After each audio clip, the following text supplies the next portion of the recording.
It's kind of amazing being the only real Nintendo YouTuber on the platform because I seem to be the only one who's aware of what's popular, what's not, what Nintendo's going to do, what they should do, and what their major announcements actually mean. Because the reactions to this Nintendo Direct have been interesting for a lot of reasons, right?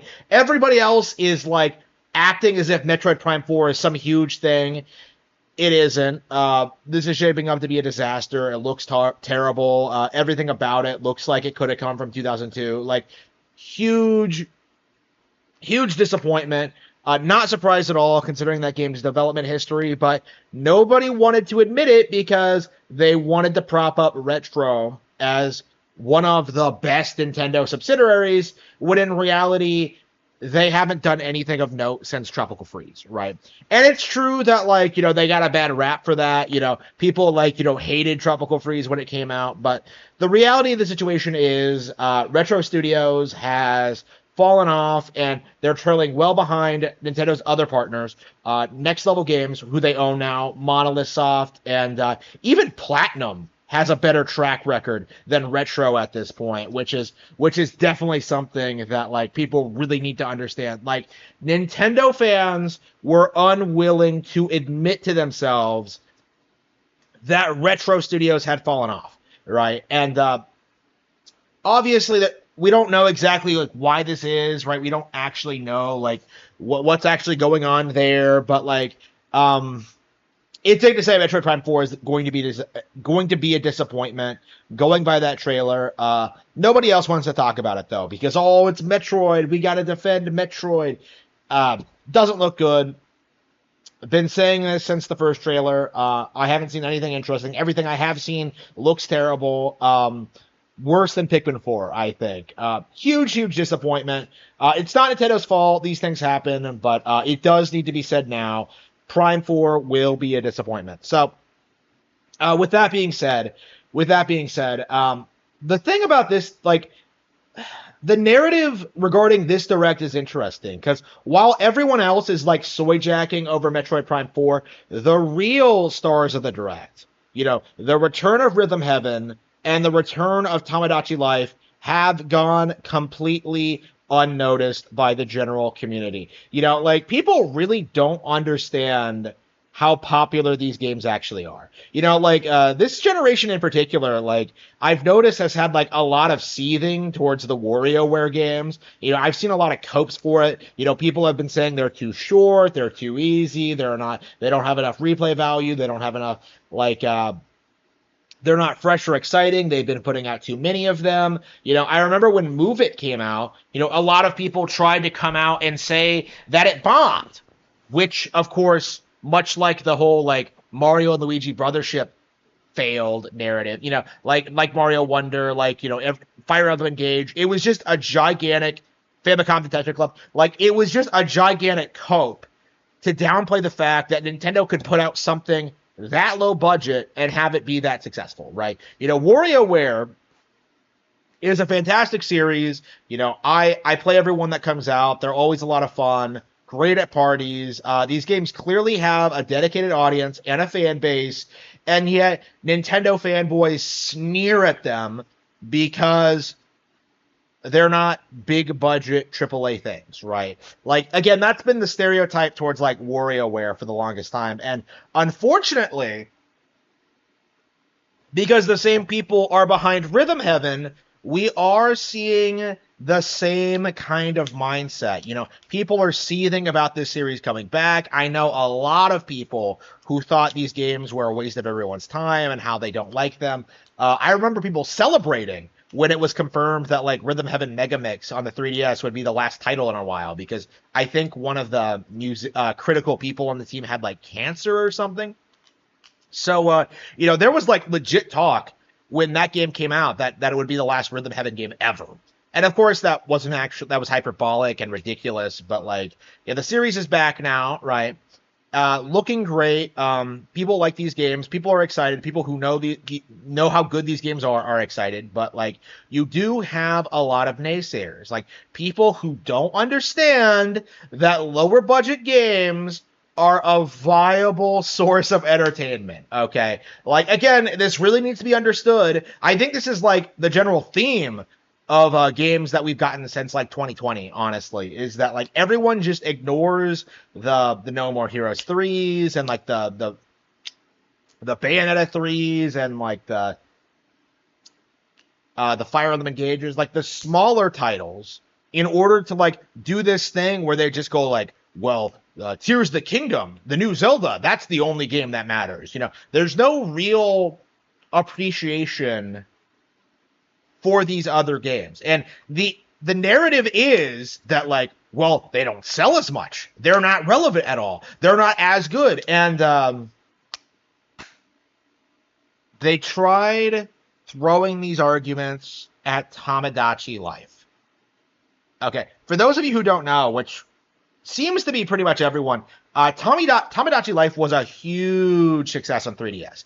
I believe it like sold over to 10 million units. I believe that like a lot of people were really enthusiastic about it. You saw a lot of people like getting really excited about this announcement, and yet you have the general YouTube audience, people like Arlo, people like Demish, like trying to sit there and tell you that like, well, this is the last minute minor release for Nintendo Switch 1. It's low budget. It's not going to sell well. Bro, no. This is going to do extraordinarily well. This reminds me a lot of like what happened when like Animal Crossing New Horizons and Doom Eternal came out the same day, right? You had people on NeoGAF like making jokes about like, oh, Doom's gonna destroy Animal Crossing. It's so much more popular, and then it's not. Like it's really. It seems kind of silly looking back on it now, considering like what a phenomenon New Horizons was, and even now, I think people still cope and seethe by saying it was like pandemic related. But like the reality of the situation is that Animal Crossing is a bigger IP than Doom. And hardcore gamers really don't like admitting that their big, mature, like AAA gaming franchise has lost out to a Nintendo IP that started on the failure of the Nintendo 64, right? This is something that they can't bring themselves to admit, that like Animal Crossing has exploded in popularity over the past 25 years, and series like Splatoon, like Luigi's Mansion, like Tomodachi Life are clearly on the same like upward trajectory, like to reach those same kind of heights. Like people can't bring themselves to admit it. And in the case of Tomodachi specifically, right, this is a series that has an insane amount of potential, right? It's not. I remember when this came out, and I realized that like Nintendo absolutely does have the potential to like outdo The Sims, right? Because they can do more things with the characters. They have fully. They can voice act anything they want. They can. They're more innovative. Like it has this own unique sense of humor, right? Like Tomodachi Life is an IP that seems to like take the life sim genre in a way different direction than Animal Crossing, right? This is an extremely lucrative market with tens of millions of players, right? Like this is a huge deal, right? This game is going to be insanely successful. And you have people sitting there trying to tell you that, like, this is just a minor Switch game. Like, no. Like, that isn't the case at all. And I think people are going to be shocked by how well it does when it launches next year. And that's another thing about this Direct, too. The fact that we are confirmed to be getting Switch games in 2026.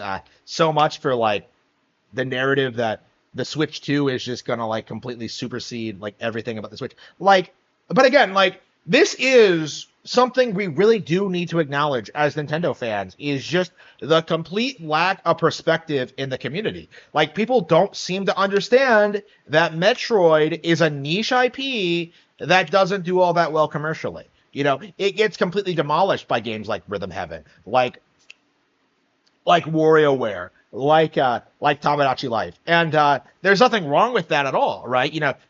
Metroid is, has its dedicated audience. It has people who like it for what it is, and that's fine.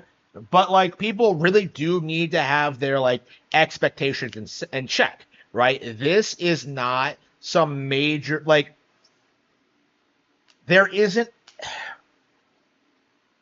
Metroid Prime 4 was never going to be the Switch's swan song like it was hyped up to be for the past couple of years, right? This was not going to be something that was just like that was going to say farewell to the Switch as we go to the glorious summer. Like no, it's another game. It's going to do reasonably well. You know, I'm sure fans are going to be disappointed with it. I'm sure somebody will. I'm sure some people will enjoy it for what it is, but I don't think I will. Like, it's not better than other gaming IPs just because it's Metroid. And I do think that's the major takeaway here. Like looking at just like this relatively mediocre direct, like seeing just how many games just completely upstaged it. I think it's a testament to just how much the industry has evolved past Metroid. Right? We really do need to acknowledge that Metroid isn't cool. It's not hardcore. It's not some like gold standard of Nintendo development. Like it's just another IP and one that's not particularly successful and one that pales in comparison to what like other developers are doing. People on the Fire Emblem team. People the Xenoblade guys. You have like Zelda, Mario Wonder, right? Like Dread was great. I love Dread, but that was a title that took 20 years to make and in a lot of ways doesn't quite live up to what other Nintendo franchises were doing, where they were consistently putting out new titles that were exceedingly high quality throughout those 20 years. Wind Waker was phenomenal, like Twilight Princess, Skyward Sword, like I love all those games. Like Metroid has simply not reached the heights that other Nintendo franchises have reached. Like, let's be honest here, it probably would have been better if Nintendo never produced Metroid Prime 4, if they never tried to sell us on a logo back in 2017. Like, we would be better off now if that game simply had not been made. That's kind of my mindset now, right? You don't need to have Metroid thrown in your face just because you want more Metroid, right? Rhythm Heaven and Tomodachi Life took 9-year hiatuses, 10-year hiatuses, I think, and they're all the better for it. The technology has advanced, the ideas have advanced, the developers have like worked on other projects, they've expanded their repertoire. Like people, have discovered Tomodachi Life and become fans of it, right? You don't need to have these games coming out near constantly. And I think Metroid fans really need to wrap their feeble minds around that concept.